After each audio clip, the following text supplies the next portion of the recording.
Hello friends, welcome to a new video. I am so glad that you're here. It feels like I haven't filmed in forever, but I'm really glad to be sitting down to film a video, and I am really excited for this one. I will be sharing a book haul, of course, as you can tell by the title, and I'll also be talking a little bit about a trip that I just went on with my sister. We went on a road trip to Tennessee, and I just wanted to share a bit about that trip, and as well as the things that I got from Tennessee. I'm really excited to share with you all. It has been a pretty crazy last couple of months, which is why I'm not filming as much as I would like to, and I have so many videos that I want to film, but I just haven't had the time. Throughout April, I worked a lot, and then the trip happened just at the beginning of May, and so it's just been so busy. I haven't had time to sit down and film a video. All that to say, I'm glad that you are all still here, and I appreciate each of you for watching this video, for watching the videos that I've put out before.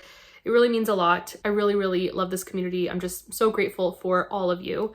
But without further preamble, let's just go ahead and get into the video. I will first start off with talking a little bit about the trip that I went on. I'm not going to go into big detail as to what we did every day or anything like that. I just wanted to share a couple highlights of the trip. I did buy a lot of things on this trip. Of course, I bought books because the prices in the States, they're just so much better when it comes to books than they are here in Ontario. So I was very happy to find some amazing used books, and I'm really excited to share them all with you. Also mentioning, there are timestamps below. If you are not so interested in the trip details and everything, you can skip ahead to the haul. I will put timestamps for everything in the description box. But basically, my sister had finished college, and to celebrate, we wanted to do something, and we both love road trips. So we decided to go to Tennessee. We drove down from Southern Ontario, and we spent 3 days in Nashville and then 3 days in East Tennessee in the Smoky Mountains. And it was wonderful. One of the best trips I've ever been on. I haven't been on many, but it was definitely a trip of a lifetime. We had the best time. And a really big highlight for me was getting to meet 2 of my booktube friends, and I was just so grateful to have met Amanda from Book Lover Amanda in person, as well as Stacy from Wandering with Stacy. And I will insert some pictures of us meeting, and they were both so kind to gift me with a few things, and I truly am just so grateful. And I did want to share those as well. Some of them are bookish, some less bookish, but we'll go over those. And then I will go over everything else that I got from Tennessee. I'll share where I got them from, maybe insert some pictures, and then we'll go over the actual book haul. But anyways, so the first thing I wanted to share was actually this shirt, and I will insert a clip just showing the front and the back. It's from a little bookshop in Cookeville, which was on our way from Nashville to the Pigeon Forge area where we stayed, and it's just such a cute little shirt. Green is my favorite color, and I'm just so happy to own this. I just think it's so cute, and it's very comfortable, and it's very bookish, and I just love it. And then some other adorable gifts. We have this corner bookmark. It's an owl, and I already took it out of the packaging. I plan on using it. It's so cute. I love that it's metal as well, so that is one bookmark. And then we have several other bookmarks. I love this one with the tassel. I love tasseled bookmarks with the Bible verse there. And then we have this one, and we also have this one. And then we have this beautiful wooden bookmark, which is a Pride and Prejudice bookmark, and I just think it's so beautiful. And I'm really excited for this next item here. They are transparent sticky notes, and I've always wanted to try these with annotating. I just started annotating, and I don't annotate in every book that I read, but I do want to do it more, and I've always wanted to try these transparent sticky notes, so I am really excited about these as well. And we have this beautiful Christmas ornament, the Great Smoky Mountains. I just think it's so beautiful. We have this really fun mug that says "Live Life in Full Bloom." I think it's beautiful as well. And then we also have this beautiful green and yellow mug, which is just so beautiful and very cottagecore. And it came with this honey stir stick, which I just love and will be using a lot for tea. So very grateful. And again, thank you so much, Amanda and Stacy. You are both so sweet, and I had the best time meeting you both. Now I'll share some things that I got from Nashville before we go over the actual book haul. And this first one is this bookmark, and I got this from the Parthenon, which was such a wonderful experience. My sister and I both loved it, and I'll insert some pictures of our time there. But I do love this bookmark so much, and like I said, the Parthenon was an amazing experience. And then I also got this postcard, as I do try to collect a postcard from everywhere I travel, and of course it's the Parthenon. While in Nashville, my sister and I also went to this mall called Opry Mills a few times, and we loved it. It was such a nice mall, and I had to get a few items from this one shop. It was like a Lush kind of shop with candles, soaps, hair and body care and things like that. So I ended up getting this vanilla shower gel, and I smelled it while there, and it smells amazing. So I'm really excited to use this. And I also got this vanilla body butter. I think vanilla is probably my favorite scent, and I've already used it. It smells incredible. It almost smells like a cinnamon bun. I love it so much. And then I had to get this candle. It is a mango candle. And this one is also soy. It's a natural candle, and it smells divine. It smells so nice. It actually smells a lot like this type of gum, and I'm like completely blanking on it. If I find it, I'll put a picture, but it smells exactly like a type of gum that I really like. Definitely another favorite though. And the very last non-bookish item is probably one of my favorites. It is this beautiful puzzle, 1000 pieces from the Gallison brand, which is one of my favorites. And it is basically a map of the United States, but with the state flower instead of showing the borders of the states. And I just think that's so unique, and this puzzle is just so beautiful, and I am so excited to work on it.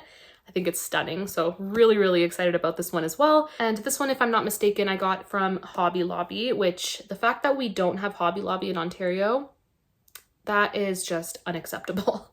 Hobby Lobby is a favorite, so very excited about this as well. All right, but now the rest of the video will be the book haul, and some of the books I did get in Tennessee, and I will share where in Tennessee I got each book from. And let's just go ahead and dive right in. The first 3 books here I actually got from the bookshop where this shirt that I'm wearing is from, and I bought these when I was with Amanda. This first book, I am dying to read it. I'm so excited to read it. And I wasn't able to actually find this in any of my local bookstores on the shelves, so I was very happy when I saw it, and that is The Frozen River by Ariel Lawhon. And this one I heard is based on a true story. It has to do with this midwife, and there's a mystery involved. I don't want to know too much going into it, but I've only heard praise.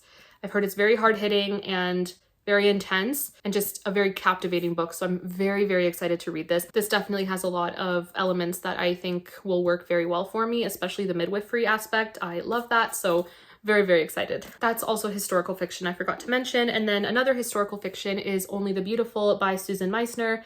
I've really been enjoying Susan Meissner. I've read 2 of her books now, and I'm definitely interested in reading more from her.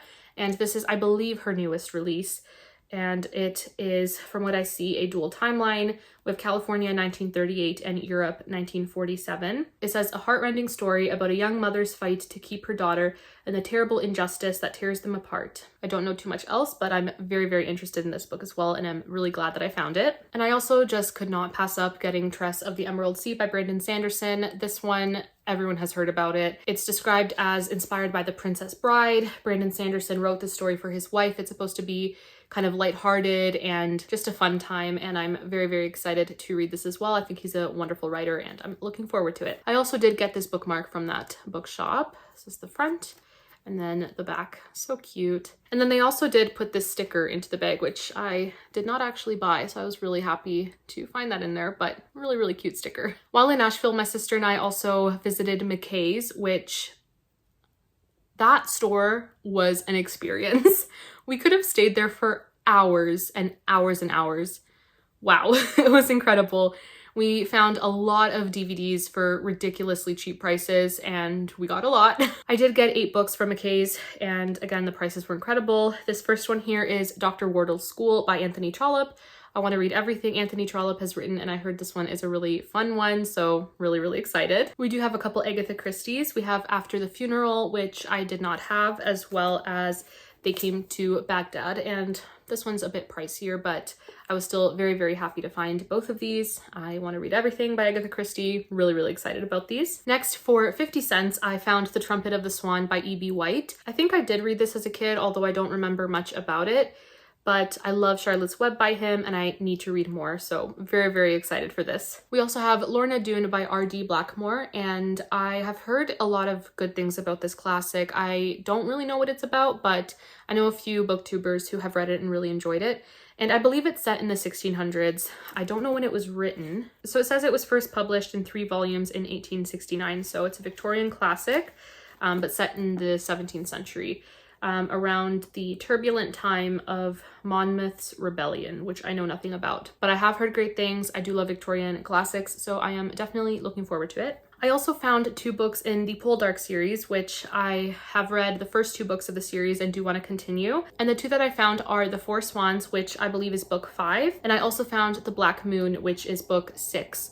So I do have the first 3 books. I just need to get book 4, which I believe is Warlegan, and then we have 5 and 6 here. So I was really, really happy to find these as well. And then I also found Becoming Mrs. Lewis by Patty Callahan. I haven't read anything by her, but I do want to read this book as well as her book Once Upon a Wardrobe. I'm really, really intrigued. And all I know is it's about C.S. Lewis's wife and all of that. So really, really interested. So those are the books that I got at McKay's. And then I do have a few more books that I got in Pigeon Forge. The first one here I found at this general store. I forget the name. I think it was called Moon Pie something. I don't remember the exact name, but it was a really, really cute general store that my friend Bethany from Bethany Brings Books actually recommended. And it's really funny because the day that I saw her message recommending that general store, we were driving really, really close to it, and so we stopped there, and I'm so glad we did. But I picked up When the Day Comes by Gabrielle Meyer. Every single person on Christian BookTube that has read this book that I know of has loved it.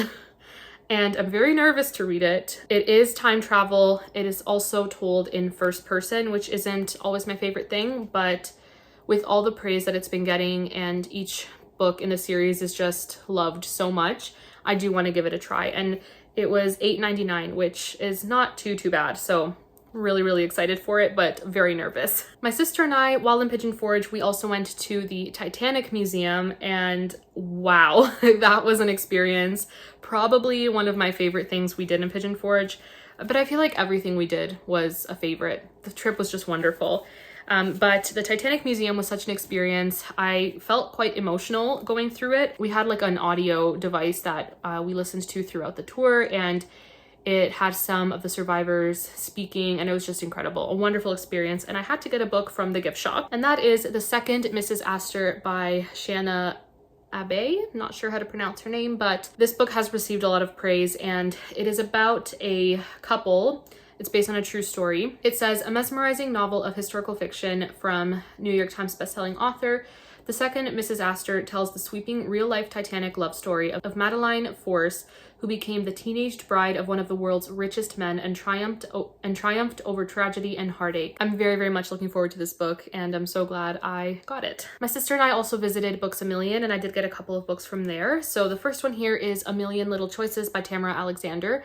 And this one, I am really, really looking forward to reading it. It is contemporary, which is not my favorite genre, but I do love Tamara Alexander's writing, and the 2 historical fiction series that I've read by her are just wonderful. I love them so much, and I'm very, very intrigued by this one. I believe it's her first contemporary, and actually I think this might be dual timeline. It looks like there is the modern timeline and 1863 as well.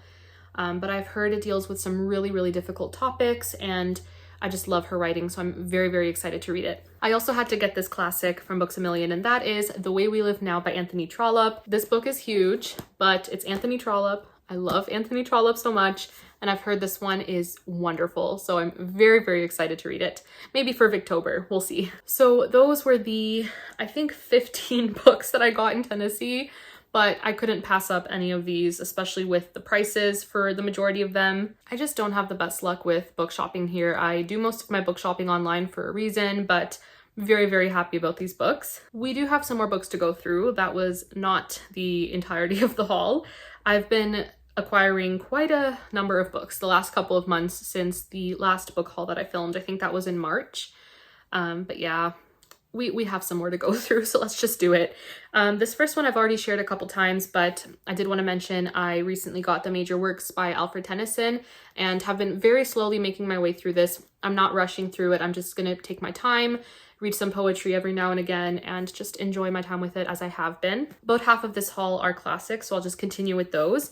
I also got Emma by Jane Austen, and I do have a copy of this. I just wanted to share, I do have this copy, but the reason that I got another copy is because this one is nice. I really do like the Paper Mill Press classics, and I have a few of them, but I don't think I will ever annotate these ones. The majority of them are actually a bit more stiff. This one's not too bad, but they're a little stiff and they just don't have, I don't know, they're just not the type of book that I want to annotate. I think these are just very beautiful editions and I don't want to add any tabs or anything.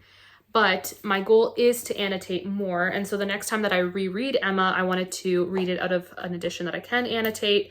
And I do love the floppiness of the Penguin English Library books, and now I'm rethinking if I want to annotate this just because of how beautiful it is. But either way, I do want to collect more editions of Jane Austen's works. She's one of my favorite authors, and I just love the Penguin English Library editions, so ended up getting this one. I also ended up getting this beautiful edition of Villette by Charlotte Bronte, and I love the red and purple shiny cover there with the beautiful red spine. This book is just gorgeous with deckled edges and everything. I just think it's so beautiful. And the reason I got this edition is because the edition of Villette that I have is this Arcturus edition. And these ones, I bought a lot of them because they were super, super cheap. They are really, really cheap classic editions. But for me, this is really a non-problem because it's honestly a blessing to even have this. But the font really matters, and the font in these editions, it's just, I don't like reading it. It bugs me. It really, really does. And you have to crack the spine for most of them. They're very, very stiff. And I found that the ink also comes off pretty easily. So if you're holding the book, oftentimes the bottom will start to get like darker because the ink is smudging. They're just not the best for me to read from, and again, to annotate and things like that. But this one's also not that pretty of an edition. It's not a problem. Again, I'm blessed to have this. I'm just kind of picky when it comes to the book that I'm reading from, and the biggest issue for me is just the font is terrible. And it's not necessarily the font size that matters, because in this one it's pretty small, but it's the typeface, and this one's also very, very floppy. I love it. I am so, so glad that I got this, and it was on sale, so probably shouldn't keep using that as an excuse, but I just love it.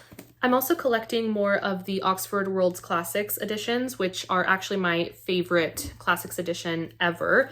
I love the notes at the back. I just love the floppiness of them. I love everything about these books. I love the spines. I love everything about them. So I ended up getting two, and they're also really, really cheap. I don't understand how such a wonderful edition with a lot of contextual notes, I don't get why they're so cheap. They were both, I think, $6. So I got Sylvia's Lovers by Elizabeth Gaskell, which is the next Elizabeth Gaskell book I want to read. And I also want to read Cranford. I want to read these two books before Wives and Daughters. So I got Sylvia's Lovers, which I'm very excited about. And then I also got Jane Eyre. And the reason I got Jane Eyre is the same reason that I got another edition of Emma. The only edition I have of Jane Eyre is in this Paper Mill Press copy, and very, very stiff. Like, it opens like that. It's just not great to read from. So I am very, very happy about this one. This next book, I have no reason as to why I got it other than it's my favorite book of all time. And I would love to collect as many editions as I can over the next many, many years. That is Little Women by Louisa May Alcott. This cover is beautiful. I also love the penguin black spines, and it's just gorgeous. And I did want also a copy of this book with notes. So I am very, very happy about it. This next book, I started off reading it on Kindle and quickly realized it's one that I want to annotate, and I just love it so much. And I don't really like annotating on Kindle. I like physically annotating. The issue was I could not find an affordable copy of this book in this edition, and this is the edition that I wanted. I did find this beautiful edition eventually on eBay, which I was really shocked, and that is The Heir of Redcliffe by Charlotte Mary Young. The copies that I had seen on eBay and on different used books sites were so expensive. And then out of nowhere, this one popped up and it was ridiculously cheap and not even in terrible condition. I've started annotating, as you can see, and I'm slowly making my way through this book. It's one of those books I just want to take my time with it, but I love the characters and I love it so much. Next up, we have this beautiful edition of Kristin Lavransdatter by Sigrid Undset, and this is a Norwegian classic. And I will be reading this with a few booktube friends in the months of June, July, and August, I believe, is when we're reading it. So I just wanted to get the full collection, as this collection itself of the 3 books is cheaper than the 3 individual books. And it's just so beautiful. So really excited to read this. I also picked up an Elizabeth Goudge book, and I've never read anything by her, but I've heard this is a really good place to start, and that is The Scent of Water, a captivating story filled with English charm, luminous wisdom, and astonishing spiritual insight. She is, I believe, considered a Christian fiction author, but her books are basically classics, modern classics. It also says, a beautiful story from a beloved novelist whose extraordinary gift is the depth and insight she brings to her characters and to her readers. It's such a beautiful book. I am hoping I can get to it sometime soon. Otherwise, I do want to try to read it in the springtime, maybe next spring. It just feels very spring-ish, but beautiful book as well, and I'm really excited. I've already shared this book in, I believe, my March book haul, I think. But that is The Unselected Journals of Emma M. Lyon, Volume 1. And I did read this in April, so I'll be talking about it in my April wrap-up. I really enjoyed it, and I enjoyed it so much so that I went ahead and got the next 3 books in the series. So we have Volume 2, Volume 3, and Volume 4. There are several more volumes in the series, and like I said, I really enjoyed the first one, and the second one, I did start it this month, but then my trip happened, and I just wanted to restart it. So I will eventually, probably this month or next month. And each book, it's journal entries and they are chronological. So the first one, most of it was set in March and April, and Volume 2 starts in May, and it just goes throughout the year. And I wanted to try and read them in the respective months that they're set. I don't know if that will happen, but we'll see. I might try. But either way, very excited about these as well. In my March wrap-up, I shared that I read The Beatrice Prophecy by Kate DiCamillo, and it was one of my favorite books of the month and one of my favorite middle grades of all time. So I ended up getting myself this physical copy and wanted to share. It is just so beautiful. I love this book so much. And because I loved it so much, I did want to get another Kate DiCamillo, and I found The Tale of Despereaux. I have heard it is a really sweet story, and this one I believe is a Newbery winner. I'm just so excited to continue reading her bibliography. She's an incredible writer. And I have 2 more books that I found at a thrift store, one of my local thrift stores, and I'm really happy that I found them. We have This Tender Land by William Kent Kruger, and I've heard wonderful things about his books, haven't read anything by him. It says it is an unforgettable story of 4 orphans who travel the Mississippi River on a life-changing odyssey during the Great Depression. Very intrigued by this one. I have yet to read this author's other, I think I have 1 or 2 of her books and I have yet to read them, but I couldn't pass up Kate Morton's Homecoming. It is in great condition and I found it at a used bookstore, so I could not pass it up. It looks like it's set in Adelaide in Australia, Christmas Eve 1959. And I'm just not going to read the summary. It's quite long, but I'm also very excited for this one. But that is it for this video, friends. That's it for the book haul and the little quick summary of my Tennessee trip. I hope you enjoyed this video. Please let me know if you've read any of these books. And if you've been to Tennessee, what were some of your favorite parts that you visited? I would love to know in the comments below. But that's it for this video. Thank you so much for watching, and I'll see you all next time. Bye.